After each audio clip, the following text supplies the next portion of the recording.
Hermano, para mí es un gusto poder compartir un poquito de lo que se conoce, de lo que al día a día uno se va aprendiendo. Bueno, la perfilación criminal como un tema lleva mucho tiempo, ¿no? Lleva temas o conocer muchos temas específicos, técnicos, científicos incluso también, pero el día de hoy vamos a intentar dar una referencia de cómo construir el perfil de un delincuente, pero para aquello nosotros vamos a intentar de manera inicial definir o tener claros los conceptos de qué es perfilación, qué es asesino y sobre todo el último, qué es un delincuente, ¿no? Y en eso es lo que nos vamos a enfocar. Tengo entendido que es una horita, intentemos hacerlo lo más dinámico posible, lo más claro e entendible para ustedes. Y bueno, en términos en los que ustedes puedan entender la perfilación como tal, ¿sí? ¿Qué busca la perfilación? La perfilación lo que busca es describir características psicológicas, conductuales de un agresor desconocido y basándose en la evidencia dejada en la escena del crimen, el modus operandi y muchas veces también en el análisis de la víctima, ¿ok? El perfilar, cuando hablamos de perfilación, no nos vamos a decir con exactitud quién es el culpable de un hecho ilícito, sino al contrario, cuando hablamos de perfilar, nos dirigimos o nos vamos al hecho de reducir el círculo de posibles sospechosos y orientar a la investigación policial a dar con el agresor o con la persona que ha cometido el ilícito, ¿sí? La perfilación criminal tiene tres enfoques, ¿sí? A lo largo de la materia, a lo largo de la estructura, de la misma ciencia, de la técnica, sí, se han dado tres enfoques. Existe uno, y que a mi criterio es uno de los que más viables es, y es el del enfoque que realiza el FBI, ¿sí? Este enfoque de la perfilación se basa en una experiencia clínica y a través de las entrevistas a criminales convictos generalmente, ¿sí? ¿Por qué la experiencia clínica? Porque nosotros a través de la experiencia clínica podemos entender aquellos rasgos de personalidad que se encuentran detallados, que se encuentran vigentes o inmersos dentro de una persona, ¿sí? En este enfoque, dentro de la experiencia clínica, nosotros podemos dividir a los agresores en aquellos que son organizados y en aquellos que son desorganizados. En los organizados nosotros podemos hablar de aquellos que planifican, aquellos que son inteligentes, agradadores, empáticos, controlan el ilícito, controlan la situación, y aquellos desorganizados, aquellos en los que el impulso les gana, aquellos criminales narcisistas que en realidad no tienen compasión y que de cierta manera existen o generan escenas caóticas, ¿sí? Dentro de la otra perspectiva de la perfilación, nos encontramos la psicología investigativa. En este punto, utiliza un análisis más estadístico, ¿sí? En el hecho social, ambiental, el entorno, ¿sí? Evalúa de cierta manera la coherencia de la historia del criminal y cómo trata a la víctima en su pareja, en su relación con su entorno generalizado, con su entorno más inmediato, ¿sí? Y dentro del perfil geográfico, ¿sí? Existen algoritmos matemáticos y un análisis, sobre todo espacial, que intenta, de cierta manera, hacer una investigación al delito. Lo que aquí busca en este perfil geográfico es determinar un punto de anclaje, es decir, el punto de dónde se cometen los ilícitos, sectorizar al delincuente, sectorizar al delito, sectorizar al tipo de delito, y de cierta manera este perfil geográfico se vincula mucho con la Escuela de Chicago, porque recuerden ustedes que en la Escuela de Chicago lo que se hizo en su momento es realizar una investigación delictiva por zonas, ¿no? Por zonas vulnerables, por zonas de pobreza extrema, por zonas precarias, y de cierta manera se tendía a pensar que aquellas personas que se encontraban viviendo en sitios marginales, de cierta forma eran más propensas a delinquir, y por ende, en esas zonas eran en los puntos en donde más tenía que haber uso policial o uso de las fuerzas del orden, ¿ok?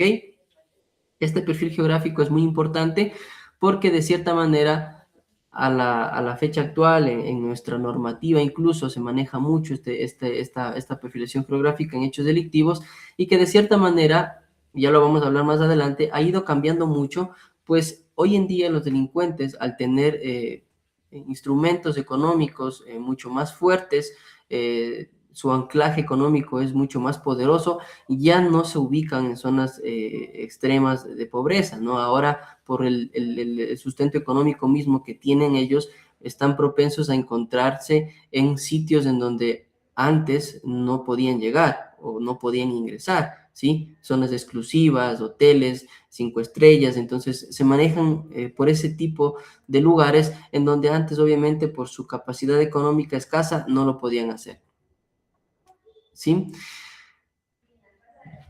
Hablemos un poco del proceso de análisis de la perfilación, ¿sí? O del perfil. Aquí en el proceso de análisis nosotros vamos a encontrar fases de información, clasificación del delito, una reconstrucción del crimen y una generación del perfil, ¿sí? Dentro de una fase de información es importante poder reunir fotos de la escena, reportes forenses, autopsias, antecedentes de la víctima, ¿sí? Para que conjuntamente con esto poder determinar el tipo del crimen, el tipo de crimen que se cometió, si es una estafa, si es un robo, si es un hurto, si es un abegeato, etcétera, ¿no? Y de cierta forma, vinculado a todos estos antecedentes, nosotros podemos hacer una secuencia de los hechos. ¿Qué pasó primero? ¿Cómo reaccionó la víctima? ¿Qué pasó después? Si hubo testigos presenciales en el punto, ¿sí? Y a partir de esta información que se ha recabado de forma detallada, ¿sí? Hacemos una descripción física aproximada de la edad, del tipo de empleo, de la educación, incluso habilidades técnicas o antecedentes y rasgos de personalidad que pudo haber tenido esta persona, ¿sí? Aquí hay importante, yo lo he puesto como nota crítica, o para mí es como una nota crítica, ¿sí? Dentro del ámbito judicial, por ejemplo, en nuestra normativa actual, el perfil criminal en realidad no se utiliza estrictamente como una guía de investigación, en realidad a poder evidenciar una prueba, ¿no? Es decir, con un perfil criminal nosotros no podríamos sancionar a una persona. Yo podría sacar un perfil criminal de una persona y decir, ah, chuta, es que esta persona tiene un perfil criminal, yo le he realizado un perfil criminal y en realidad he podido evidenciar que tiene rasgos de personalidad histriónicos, es antisocial, es narcisista, y de cierta manera sanciónenlo y métanlo 2 años preso porque es narcisista o es egocentrista o tiene rasgos de personalidad antisocial, ¿sí? El perfil criminal no utiliza, no funciona dentro de nuestra normativa penal para eso, ¿no? Lo que sí funciona es para una guía de investigación de campo, para poder nosotros, a partir de una perfilación, ¿sí? A determinados grupos de delincuentes, poder nosotros claramente promulgar, iniciar medidas preventivas, políticas públicas que puedan llevarnos a poder controlar ese tipo de conductas, ¿ok? Aquí hay que hacer una diferenciación. Recuerden ustedes que yo les decía algo muy importante, que era en relación al asesino serial y el delincuente, ¿sí? El delincuente común, ¿sí? Es aquel que se mueve, en su gran mayoría, por motivos instrumentales, económicos, ¿sí? Busca el beneficio personal, ¿sí? Es decir, busca poder, busca territorio, intenta solucionar sus conflictos de manera específica, ¿sí? Y de cierta manera, en manera generalizada, de cierta manera, perdón, su fin principal es poder realizar su acto delictivo, pero con la condición de que si lo hace, obtiene algo a lo contrario, ¿sí? Es decir, yo robo porque necesito dinero, robo un teléfono porque lo vendo y con eso puedo dar de comer a mi familia. Vendo droga porque de cierta manera vendiendo droga yo voy a comprarme un carro o voy a comprarme una casa, etcétera, ¿no? Todos esos fines que tiene el delincuente común, ¿sí? Lo hacen con la intención clara de poder obtener un fin patrimonial, ¿sí? Un lucro. No lo hace, un delincuente no delinque porque le gusta y porque en realidad siente apasionamiento por hacerlo. No, o sea, ustedes no se van a encontrar con una persona que les sustraiga su teléfono celular en la calle porque le causó curiosidad hacerlo o porque sencillamente quiso experimentar un robo, ¿sí? No van a encontrar personas de ese tipo, ¿sí? En el delincuente no. El delincuente lo que hace es roba un teléfono porque vio la oportunidad de hacerlo. La víctima es una persona que probablemente va a ser difícil que si le saca el celular, corre y le alcance o le cojan. Entonces, en ese sentido, el delincuente va más encaminado a aquello, ¿sí? Por otro lado, el asesino serial es muy diferente, ¿sí? Él actúa de diferente forma, sus pensamientos son completamente distintos, su motivación es primordialmente psicológica y expresiva. El motor central del asesino serial es la necesidad, el control, la dominación, él lo que quiere es poder, ¿sí? Y aquí en el asesino serial generalmente, ojo, generalmente tiene o busca una gratificación sexual o una fantasía sádica en relación a su gusto, ¿sí? El acto de matar es el fin que el asesino serial en sí mismo busca. No es un medio para conseguir otra cosa, es lo que él quiere, es el fin, ¿ok? Ojo con aquello. Aquí hay que entender, bajo la perspectiva de la diferencia entre asesino serial y delincuente, nos vamos a encontrar con el patrón y la repetición, ¿sí? El patrón del delincuente puede ser una reincidencia, cometer muchos delitos, pero sus actos, ¿sí? Suelen ser oportunistas o muchas de las veces basados en una necesidad del momento.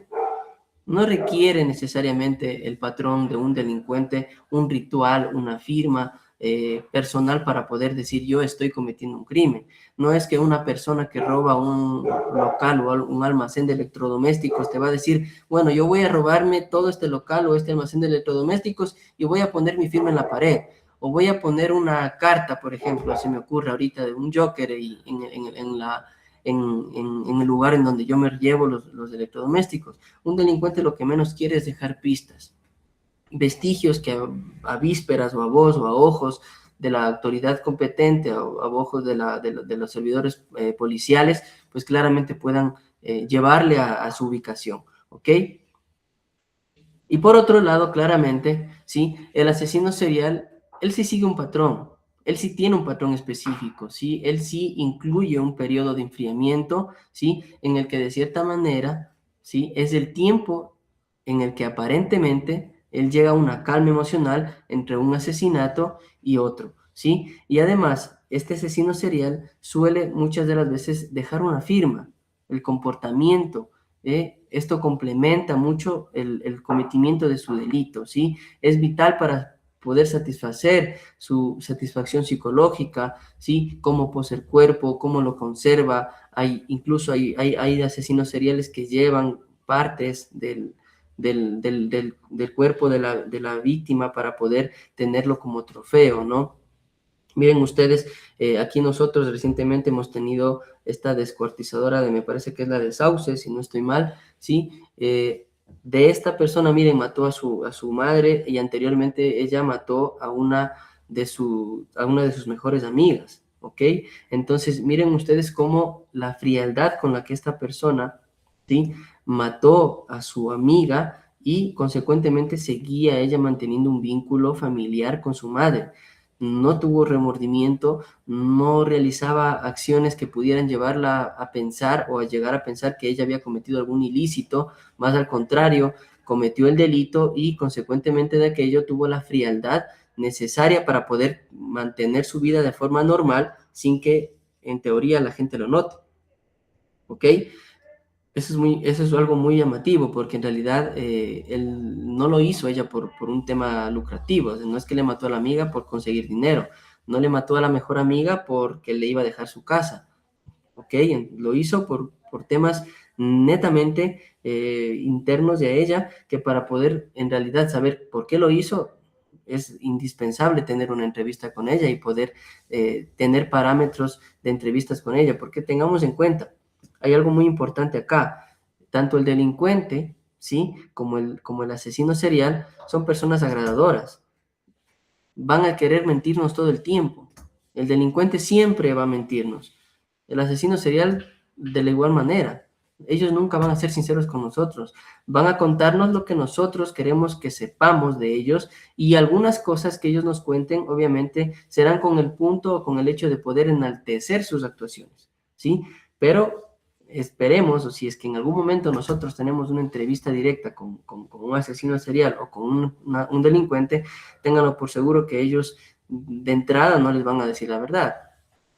A lo menos, o mucho más, si es que es un delincuente que generalmente tiene historial de antecedentes penales, ha transcurrido por una infinidad de delitos, ténganlo por seguro de que él, específicamente este tipo de delincuente, a ustedes no les va a decir la verdad.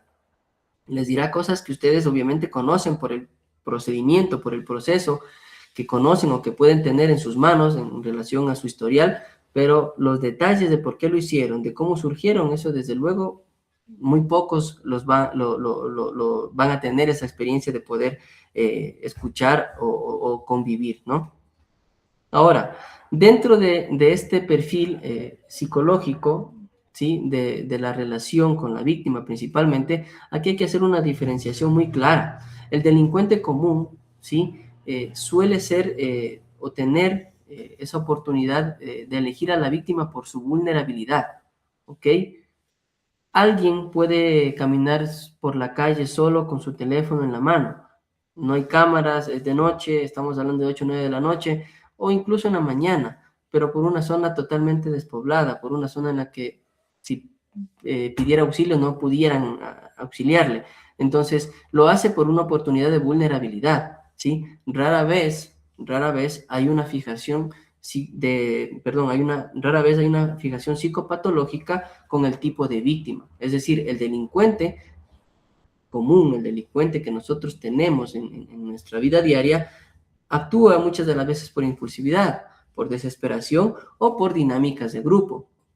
Cuando hablamos nosotros de dinámicas de grupo, nos referimos principalmente a aquellos delincuentes que pertenecen, ¿sí? A un grupo de delincuente organizada. ¿Sí? Aquellos sí que efectivamente tienen, ¿sí? Una clara secuencia o dinámica de actos delictivos con la finalidad de pues, no ser impulsivos, de no actuar con desesperación y más que nada actuar de manera organizada. ¿Ok? Por otro lado, el asesino serial, en este sí que existe una selección muy específica de las víctimas, ¿sí? Aquí sí se hace un análisis del tipo de víctima, ¿sí? En relación a su edad, a su género, a la ocupación, a sus rasgos físicos, ¿sí? Obviamente, si es una persona de 1,60 m con 65 kilos de peso, no va a intentar, desde luego, atentar en contra de la vida de una mujer que pesa quizá 120 kilos y que de altura será aproximadamente 1,70 m, 1,80 m. Es imposible porque no es una víctima vulnerable para él. No va a poder él, de cierta manera, manipular a la víctima a su antojo. Entonces, ellos, en los asesinos seriales, siempre se presentan con una víctima que para ellos es mucho más vulnerable, ¿ok?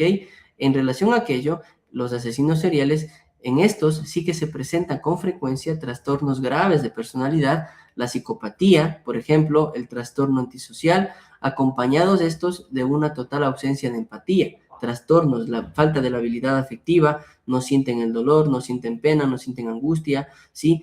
Es una notable capacidad de poder camuflarse en la sociedad, son demasiado agradadores algunos, y de cierta manera este camuflaje que ellos muestran ante la sociedad claramente los convierte en personas totalmente peligrosas, ¿ok? Ahora, desde la perspectiva sexual, ¿sí? Cuando analizamos nosotros la delincuencia desde la perspectiva sexual, aquí existe una brecha. La brecha es entre el delincuente común y el asesino serial. Aquí la brecha se vuelve mucho más profunda, porque nos encontramos ante unos terrenos o patrones de excitación sexual atípicos y totalmente intensos. La forma en la que el acto delictivo se vincula con el placer y el instinto es muy diferente en el delincuente y en el asesino serial. Lo habíamos dicho anteriormente, el delincuente, ¿sí? Lo hace de una forma impulsiva, lo hace de una forma desesperada o incluso lo hace de una forma cronológica por pertenecer a determinados grupos de delincuencia organizada o a una pandilla, etcétera, etcétera. ¿Sí? Por otra parte, el asesino serial, lo decíamos anteriormente, él no lo hace de una manera impulsiva, no lo hace de forma desesperada, ¿sí? Él lo hace de forma cronológica, pensada, inteligente, agradadora, ¿sí?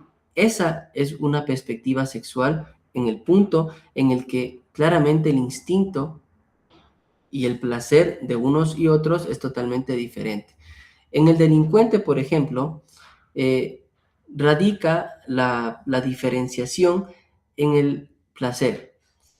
Es decir, mientras que para el delincuente, ¿sí? El sexo puede ser una moneda de cambio, un impulso descontrolado o una herramienta de humillación, para el asesino, el sexo podría ser una función con la muerte, un control absoluto, una destrucción a la vida, un éxtasis con eso, ¿ok? Cuando nosotros, no sé si ustedes han escuchado alguna ocasión, yo, por el hecho de mi profesión, yo sí lo he escuchado, ingresado a casa de las víctimas, se llevaron todo, pero regresó y violó a la madre o violó a la hija. No las matan. Los delincuentes sexuales generalmente nunca matan a sus víctimas. Ellos simplemente quieren o hacer efectivo el placer sexual, ¿sí? Pero no las matan, no las matan. Hay infinidad de personas que se encuentran privadas de su libertad y que efectivamente fueron sentenciados por violación, pero que ellos nunca mataron a sus víctimas, ¿sí? Ellos, incluso muchos de aquellos, lo hicieron o cometieron estos actos a víctimas que eran de su entorno, víctimas que conocían, víctimas que posiblemente tenían esos fetiches internos y que durante mucho tiempo quizá estuvieron guardándolos, o tomaron la oportunidad para hacerlo y cometieron el ilícito. Pero los delincuentes comunes en relación a los delincuentes sexuales, pues estos no asesinan generalmente, ¿sí? Ellos solamente buscan el acto de dominación, la humillación de la víctima, la gratificación sexual puramente física y mediante el uso de la fuerza. El delincuente lo que obtiene aquí es el placer del acto sexual en sí, ¿sí? El sometimiento inmediato de la víctima al ingresar su miembro viril en la víctima para, pues, obviamente, cometer el acto sexual y llegar al placer. Pero una vez que termina la agresión, el agresor o el delincuente generalmente suele huir, ¿sí? La muerte de la víctima no está dentro de su modus operandi, no está dentro de su deseo, ni dentro de lo que él busca como placer. El placer es terminar el coito, ¿ok? No matarla. Pero el asesino serial, por su parte, sí que busca o llega al placer sexual con, a más del coito normal, pues con la excitación que se encuentra ligada a la muerte de la víctima, ¿sí? Es decir, ellos acechan, la capturan, fundan el terror en la víctima, observan ese terror plasmado en los ojos de la víctima y el control total que hacen ellos sobre esta, pues claramente se liga a la vida y a la muerte de la misma, ¿sí? La manipulación del cadáver, eso los excita aún más. Existen asesinos seriales que incluso después de haber matado y abusado de la víctima, luego de que ésta feneció, de que murió, vuelven a tener relaciones sexuales con ella, vuelven a abusar ya no de la víctima, sino ya del cadáver, ¿ok? Para muchos asesinos seriales, el orgasmo no ocurre durante la penetración, sino en el momento exacto en que de cierta forma la víctima deja de respirar o mediante actos de necrofilia o mutilación, ¿ok? En algún momento, en alguna ponencia yo les había comentado que en su momento hubo una persona, sí, en España esto pasó, era un asesino serial que solo mataba prostitutas, sí, solo mataba personas o trabajadoras sexuales. Era una persona completamente educada, si se lo puede llamar de cierta manera, las sacaba del pleno centro de Madrid y las llevaba a los moteles y de ahí, pues obviamente él abusaba de ellas y el fetiche que él tenía o su firma para poder asesinarlas era quemándoles con un mechero de su vagina, ¿sí? Nadie pensaba quién era, todo el mundo pensaba que era un sádico, que era posiblemente un malviviente, que quizá era una persona que en estado de mendicidad, pero desde luego las investigaciones con el paso del tiempo determinaron que no se trataba de una persona en estado de mendigo, no hablábamos de una persona desorganizada. Esta persona que realizaba este tipo de actos claramente era una persona que conocía el medio, que conocía el ambiente y que sobre todo sabía camuflarse, ¿ok?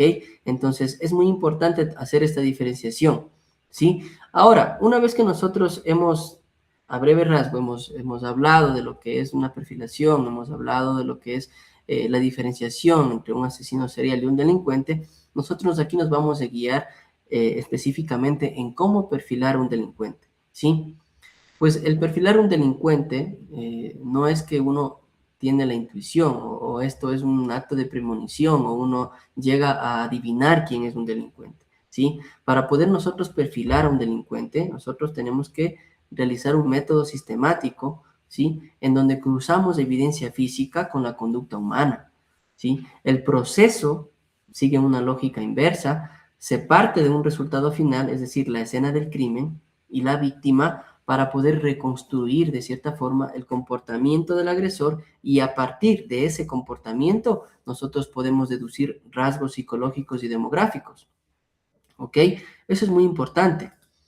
Si nosotros hablamos de un rasgo psicológico y demográfico, nosotros tendríamos que entender que necesitamos sumergirnos en datos objetivos del caso.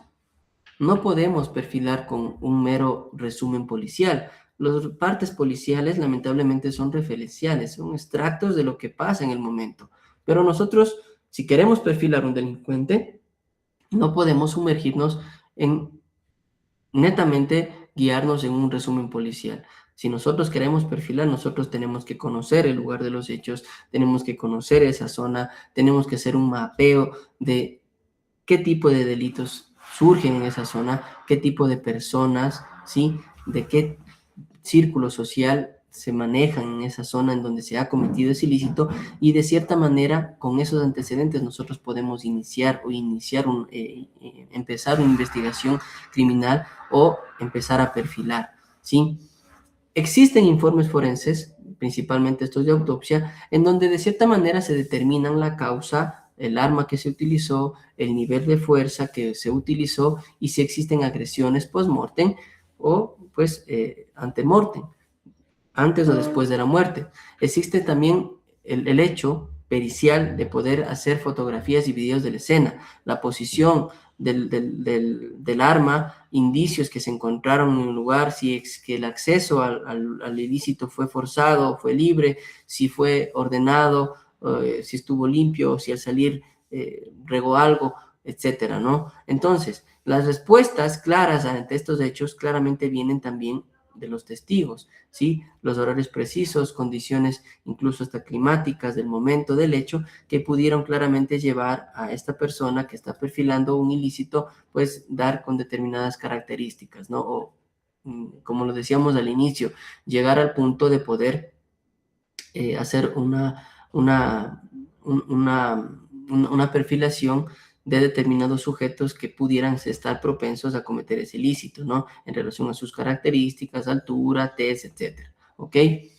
La víctima, en la perfilación del delincuente es muy importante también hacer un análisis de esta, porque la víctima es el último espejo en donde se refleja la conducta del criminal, ¿sí? Estudiarla a fondo a la víctima ayuda a entender la motivación del agresor, ¿sí? Aquí, cuando nosotros hablamos de la víctima, tenemos que evaluar dos variables cruzadas, ¿sí? La primera es el nivel de riesgo de la víctima y la segunda, el nivel de riesgo del agresor. Si nosotros analizamos el estilo de vida, la profesión, los horarios, el entorno, si es que hablamos de que la víctima vive en una zona conflictiva, tiene una situación de riesgo, vulnerable, tenemos que actualizar a la víctima, pues claramente nosotros podemos tener una perspectiva diferente, ¿no? Predecible, el entorno en el que se movía la víctima. Y de igual manera, el nivel de riesgo del agresor. Este se mide si el delincuente atacó a una víctima de riesgo bajo un lugar específico o en otro determinado. Significa también si el delincuente asumió un riesgo muy alto y esto claramente puede mostrar una motivación extrema, una desesperación o si el delincuente en su efecto conocía perfectamente las zonas y las rutas de la víctima para poder atentar en contra de su integridad física o psicológica, ¿ok? Es importante poder hacer también una reconstrucción de la conducta de la escena. ¿Por qué? Porque aquí se analiza cómo se cometió el delito para poder responder a aquellas preguntas de por qué lo hizo. Y principalmente, cuando nos preguntamos o intentamos responder por qué lo hizo, nos vamos a tres conceptos básicos, ¿sí? Los conceptos es evaluación en modus operandi. ¿Cuál es el método práctico que usó el delincuente para poder garantizar tres cosas? ¿Cómo cometió el delito? Si protegió si protegió su identidad al poder escapar, o si el modus operandi nos habla claramente de la experiencia y habilidad criminal. Si usó guantes, si cortó las líneas de comunicación, si llevaba su propia arma o improvisó con lo que encontró, ¿sí? El modus operandi nos puede claramente cambiar totalmente la perspectiva de una perfilación. Un delincuente novato comete errores, ¿sí? Por pánico, por miedo, porque quizá está experimentando o está inmerso en el hecho delictivo, ¿sí? Mientras que otro experimentado perfecciona su técnica y claramente intenta dejar muchos menos vestigios que las veces anteriores que cometió ilícitos, ¿ok?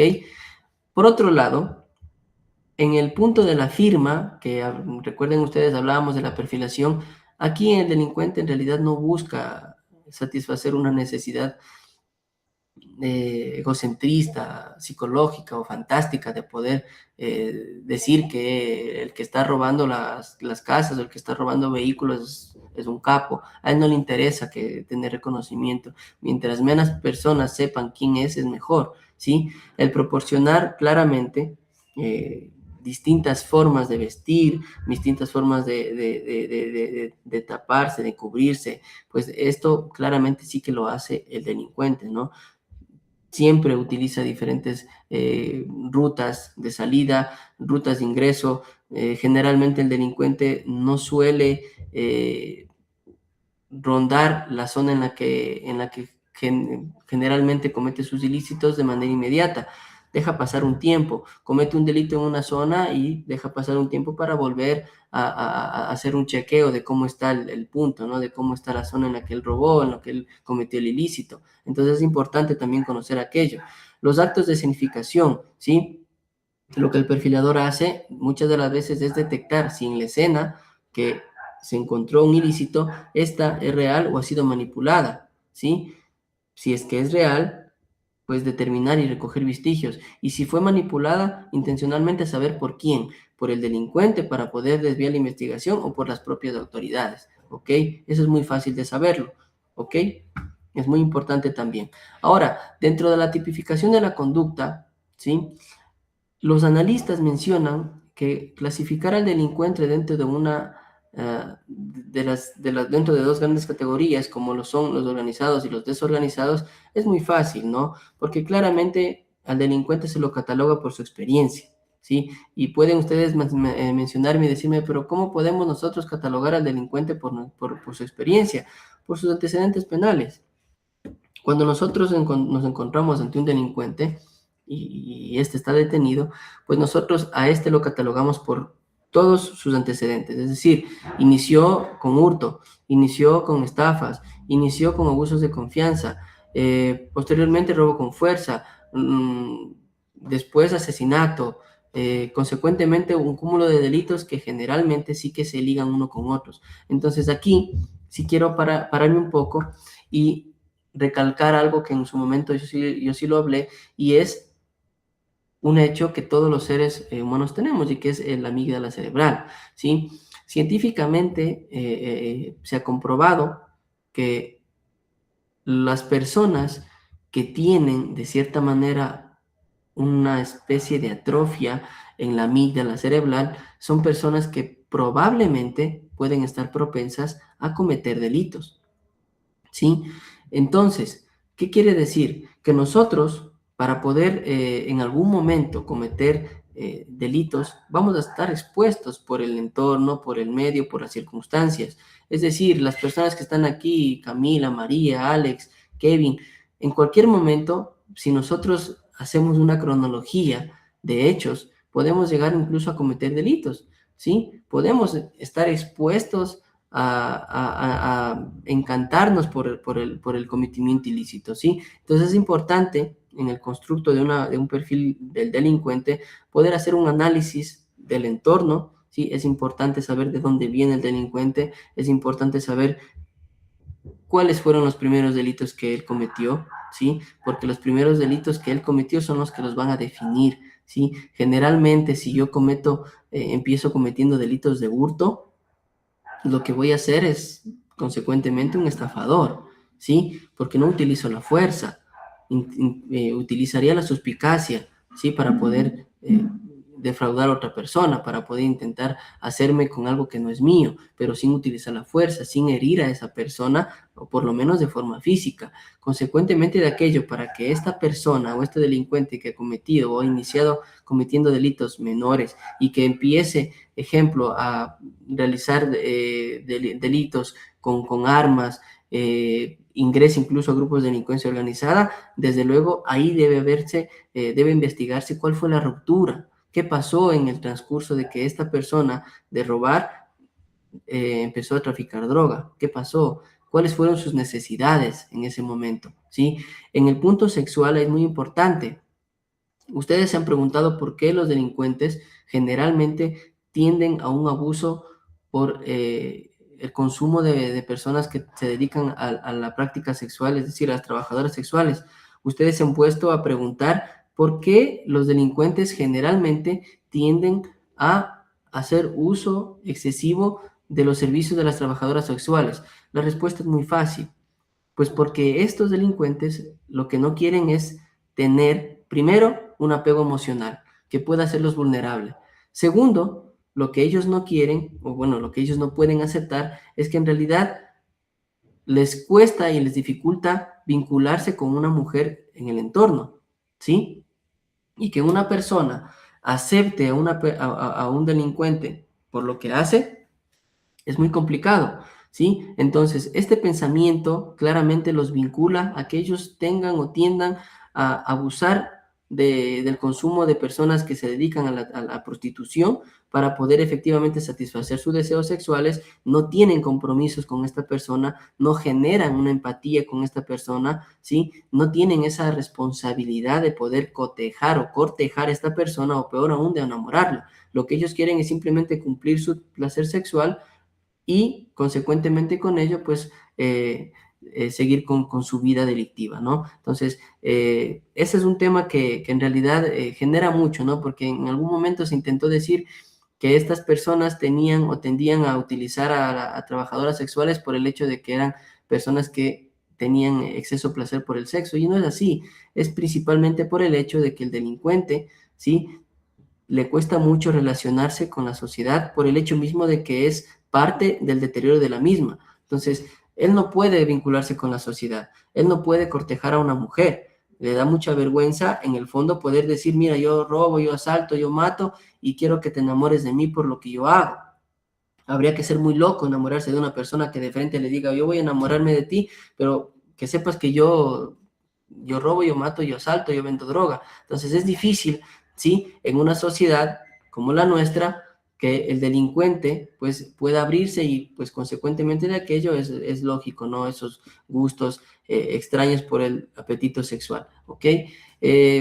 Nos queda un poquito de tiempo, unos 2, 3 minutos. Es muy corto el tiempo para poder hablar de esta temática, pero de antemano yo les agradezco. Estoy presto a cualquier pregunta que ustedes puedan haber tenido a lo largo de lo que yo les he mencionado, con todo gusto. Si es que existe alguna pregunta, estoy presto, no tengo inconveniente.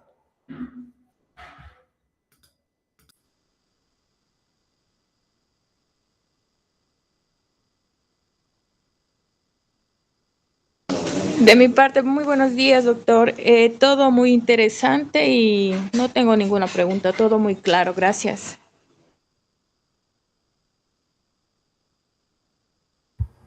De mi parte no hay preguntas, doctor.